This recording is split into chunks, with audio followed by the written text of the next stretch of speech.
One fine evening, a no less fine government clerk called Ivan Dmitrich Chervyakov was sitting in the second row of the stalls, gazing through an opera glass at the Cloche du Corneville. He gazed and felt at the acme of bliss. But suddenly, in stories one so often meets with this "but suddenly." The authors are right. Life is so full of surprises. But suddenly his face perked up, his eyes disappeared, his breathing was arrested.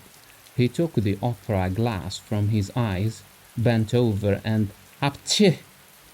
He sneezed, as you perceive. It is not reprehensible for anyone to sneeze anywhere.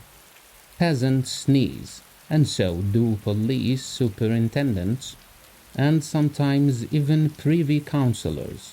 All men sneeze. Chervyakov was not in the least confused. He wiped his face with his handkerchief, and like a polite man, looked round to see whether he had disturbed anyone by his sneezing. But then he was overcome with confusion. He saw that an old gentleman sitting in front of him in the first row of the stalls was carefully wiping his bald head and his neck with his glove and muttering something to himself. In the old gentleman, Chervyakov recognized Brizyalov, a civilian general serving in the Department of Transport. "I have spattered him," thought Chervyakov. "He is not the head of my department, but still it is awkward. I must apologize." Chervyakov gave a cough, bent his whole person forward, and whispered in the general's ear, "Pardon, Your Excellency, I spattered you accidentally." "Never mind, never mind." "For goodness sake, excuse me, I did not mean to—" "Oh, please, sit down, let me listen." Chervyakov was embarrassed. He smiled stupidly and fell to gazing at the stage. He gazed at it, but was no longer feeling bliss. He began to be troubled by uneasiness. In the interval, he went up to Brizalov, walked beside him, and overcoming his shyness, muttered, "I spattered you, Your Excellency. Forgive me. You see, I didn't do it to—" "Oh, that's enough. I'd forgotten it, and you keep on about it," said the general, moving his lower lip impatiently. "He has forgotten, but there is a fiendish light in his eye," thought Chervyakov, looking suspiciously at the general. "And he doesn't want to talk. I ought to explain to him that I really didn't intend, that it is the law of nature, or else he will think I meant to spit on him. He doesn't think so now, but he will think so later." On getting home, Chervyakov told his wife of his breach of good manners. It struck him that his wife took too frivolous a view of the incident. She was a little frightened, but when she learned that Brizalov was in a different department, she was reassured. "Still, you had better go and apologize," she said, "or he will think you don't know how to behave in public." "That's just it. I did apologize, but he took it somehow queerly. He didn't say a word of sense. There wasn't time to talk properly."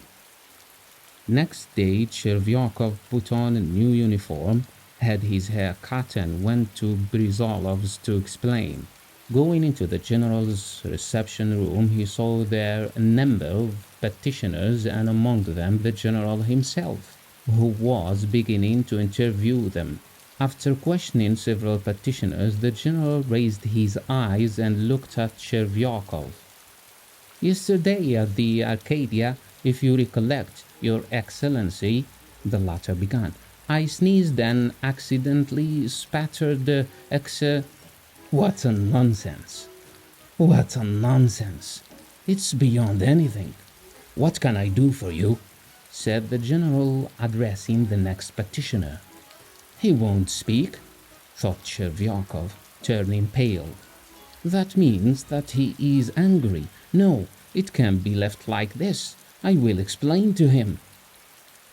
When the general had finished his conversation with the last of the petitioners and was turning towards his inner apartments, Chervyakov took a step towards him and muttered, "Your Excellency, if I venture to trouble your Excellency, it is simply from feeling, I may say, of regret. It was not intentional, if you will graciously believe me." The general made a lachrymose face and waved his hand. "Why, you are simply making fun of me, sir," he said as he closed the door behind him. "Where is the making fun of it?" thought Chervyakov. "There is nothing of the sort. He is a general, but he can't understand. If that is how it is, I am not going to apologize to that fanfaron any more. The devil take him! I'll write a letter to him.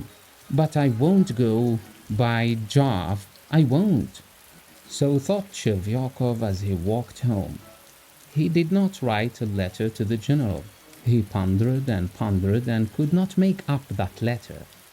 He had to go next day to explain in person. "I ventured to disturb your Excellency yesterday," he muttered. When the general lifted inquiring eyes upon him, "Not to make fun, as you were pleased to say. I was apologizing for having spattered you in sneezing, and I did not dream of making fun of you. Should I dare to make fun of you, if we should take to making fun, then there would be no respect for persons. There would be—" "Be off!" yelled the general, turning suddenly purple and shaking all over. "What?" asked Chervyakov, in a whisper turning numb with horror. "Be off!" repeated the general, stamping. Something seemed to give way in Chervyakov's stomach. Seeing nothing and hearing nothing, he reeled to the door, went out into the street, and went staggering along, reaching home mechanically, without taking off his uniform. He lay down on the sofa and died. The Death of a Government Clerk by Anton Chekhov. Narrated by AC.